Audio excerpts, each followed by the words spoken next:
Ju veç tashme dini që Prokuria Speciale ka ngritur një akt akuzë për rastin e masakrës së Reçakut në dhjetor të vitit të kaluar. Megjithatë, hetimet nuk kanë përfunduar me atë akt akuzë dhe ne kemi vazhduar me mbledhjen e dëshmive të rëndësishme që kanë të bëjnë si me kryesit e vepra penale, por edhe me organizatorët dhe urdhërdhënësit e këtij krimi. Në hetimet që kemi zhvilluar këto 6 muaj, tashme, kemi arritur të identifikojmë edhe disa persona, të cilët kanë qenë pjesë e njësive të posaçme të policisë së Serbisë në atë kohë, cilat kanë marrë pjesë në aksionin e 15 janarit të vitit 1999 në fshatin Reçak.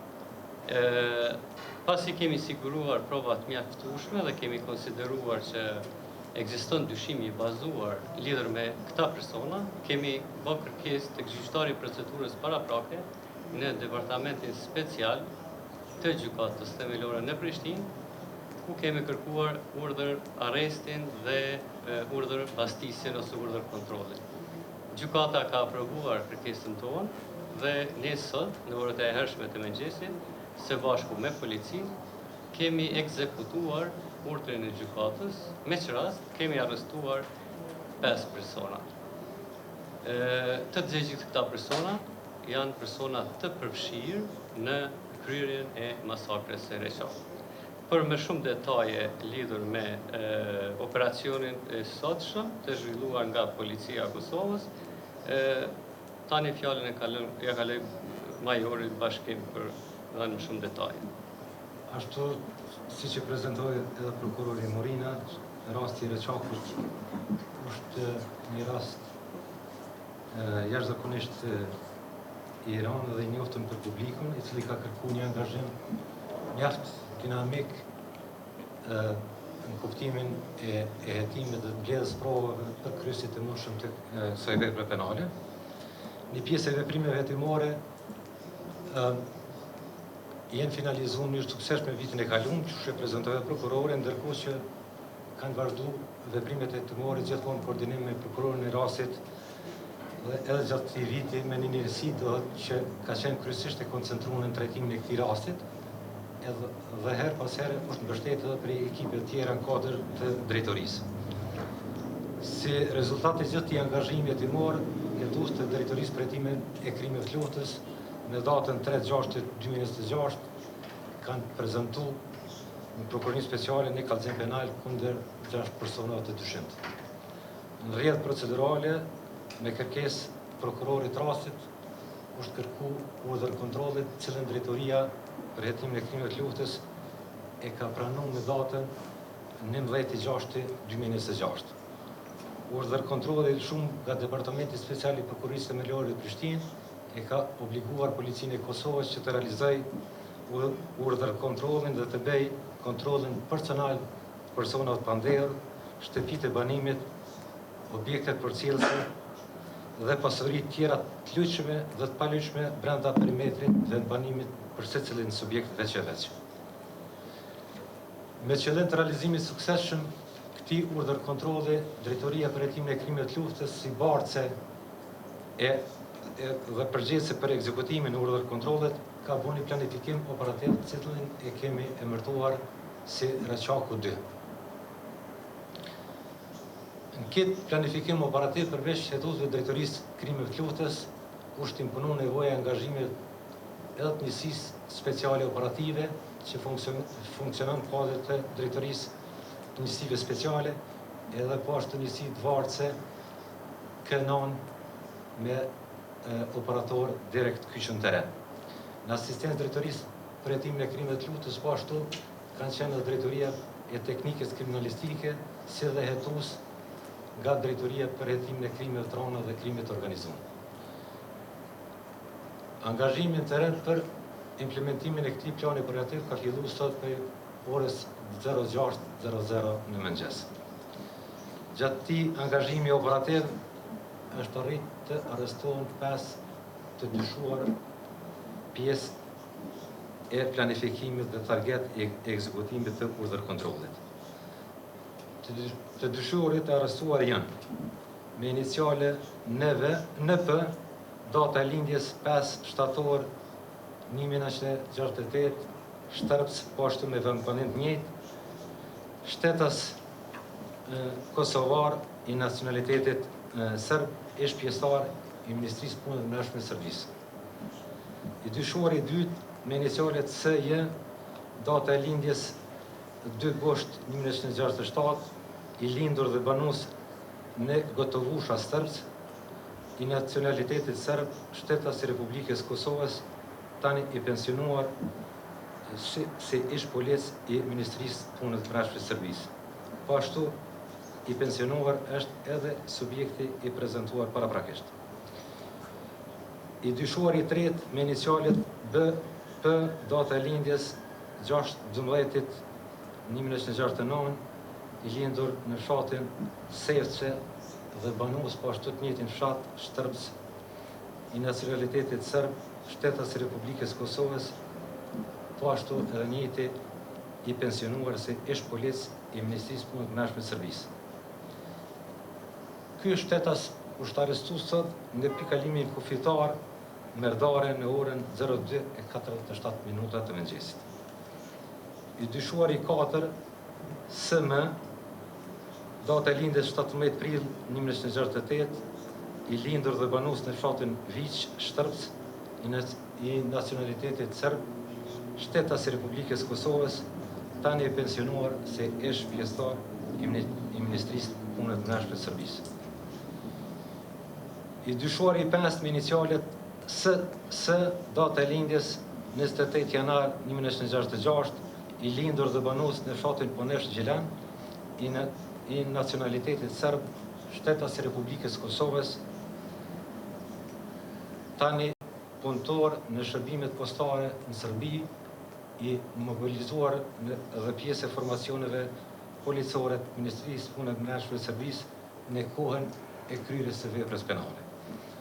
Po ashtu është realizu edhe në bastisje në fshatin Berevse Shtërps, ku është kërkuar i dyshuari me inicialet SJ, po ashtu i nacionalitetit serb, tani i pensionuar, ish polic i Ministrisë të Brendshme të Serbisë, por i njëjti nuk është hasur në vendbanim dhe kësaj nuk është arritur të arrestohet. Për të plotësuar këtë informacion, përveç arrestimeve të subjekteve të dyshuara, gjatë këtij operacioni hetues dhe krim teknika kanë arritur të gjejnë dhe konfiskojnë një muri të provave të cilat ne konsiderojmë që janë relevante për rastin. Ndërto, një armë artizanale, një uniformë ushtarake dhe policore disa pjesë dhe pjesë të ndryshme të uniformave, bezh i uniformës policisë serbe, një palë pronga, një shufer policisë dhe një sinjalizues për ndalesën në trafik të veturave, 43 fishek kalibrave të ndryshëm, maskë për mbrojtje nga mjetet kimike, çantë ushtarake, dokumentacione që konfirmojnë angazhimin e tyre në Ministrinë e Punëve të Brendshme të Serbisë gjatë kohës dhe periudhës luftës. 2 videokaseta, 3 par targa veturave, disa prej tyre, 2 prej tyre në fakt, me targa ure, do që janë përdorur paraprakisht në regionin e Ferizajt. 4 telefona mobil dhe një aparat fotografik. Po ashtu janë konfisku edhe mjete monetare, gjithsej 30.585 euro, 438.190 dinar, që janë ekuivalent me 3.745.21 euro, se dhe $5 amerikan. Faleminderit. Atëherë faleminderit shumë zotëri Ismail dhe zotëri Morina. Tani është koha për ju të nderuar kolegë nëse keni pyetje lidhur me operacionin. Nderuar zotëri prokuror, për të dyshuarit që thatë kanë qenë që është i pensionuar, a i bie që dhe pas luftës ka punuar në polici të Serbisë në kundërshtim me ligjet e Kosovës? Një informacion tillë nuk e kam, mundet majori më përgjigj, Po pak rëndësi ka nëse ka punuar në atë kohë ose ka vazhdu e punu edhe pas luftës, rëndësi ka që ne gjatë jetimeve mundohemi që ta përcaktojmë statusin personal të tij dhe profesional, nëse ishte apo jo pjesëtar i të ashtu quajturave në atë kohë PJP, njësitë e posaçme. Ju e dini shumë mirë se kurse kemi cekur në akt akuzën e parë të Reçakut, udhëheqës i këtyre njësive ka qenë Goran Radosavljević, i njohur me Nov Këmburi, i cili është i dyshim për një mëri masakrësh, udhëheqës i këtyre njësive për një mëri masakrësh në territorin e Kosovës. E këta të arrestuar sot janë pjesëtarë të atyre njësive dhe ne fokusohemi për aktivitetet dhe statusin e tyre gjatë periudhës kur ka ndodhur vepra penale. Cili do status me pas luftës, pak rëndësi ka për hetimin e veprës penale.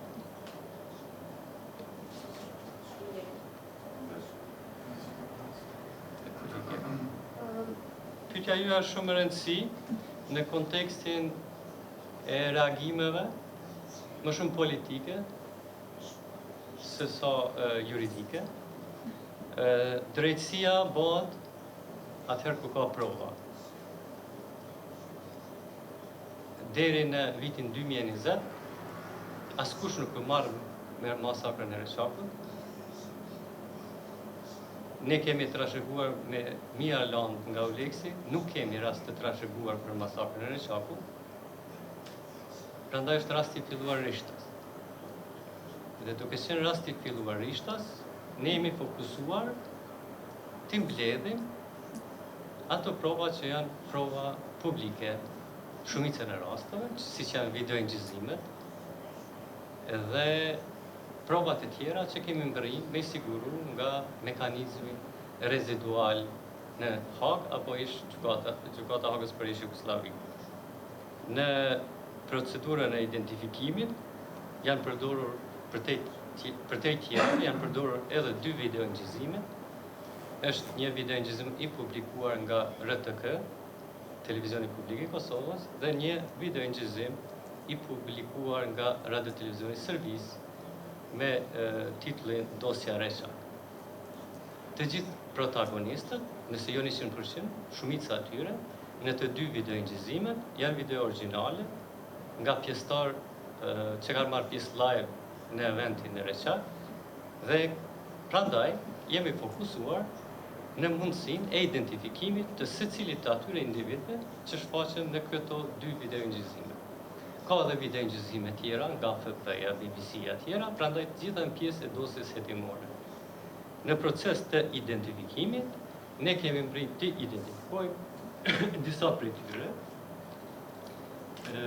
që sot janë pjesë e arrestimit. Siç mund ta shihni, fotografia këtë është nga videoingjizimet që kemi siguruar gjatë hetimit, kurse fotografia anën tjetër është fotoja që identifikon personin e arrestuar. Gjithashtu kemi identifikuar personin dhe për secilin të pandehur të identifikuar përmes 2 videoingjizimeve të publikuara qoftë në Kosovë, qoftë në Serbi, kemi arrit të identifikojmë këta persona. Unë e pash edhe reagimet të akterëve politik, pa i dhanë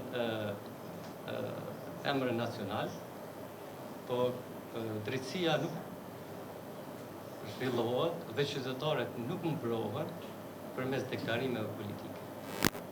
Kosova dhe Serbia ka nevojë për një marrëveshje ku fillojnë bashkëpunimin në çështjen e krimeve të luftës. Vetëm atëherë mund të flasim nëse po zhvillohet ose jo një fushat, një procedurë e rregullt ligjore.